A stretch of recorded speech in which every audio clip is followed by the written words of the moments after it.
People in Northeast Nebraska came together this afternoon for an event that was all about connection, community, and acceptance. The Winnebago Comprehensive Healthcare System held the first Autism Acceptance Walk, Chalk, and Movie Night at the Land of Wellness.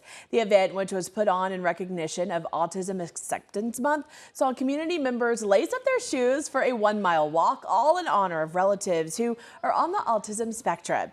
One of the organizers of the event said it's one way the community can come together as a family to help those on the spectrum feel included. I see it in our community how there's a lot of families who kind of miss out on certain events because they might have somebody in their family that can't attend because of like the loud music or just might not be able to feel comfortable with bringing them around. So it's just like it's an acceptance and everybody's super comfortable. The event also featured family fun events like chalk drawing. The night ended with a screening of The Elemental at the big screen.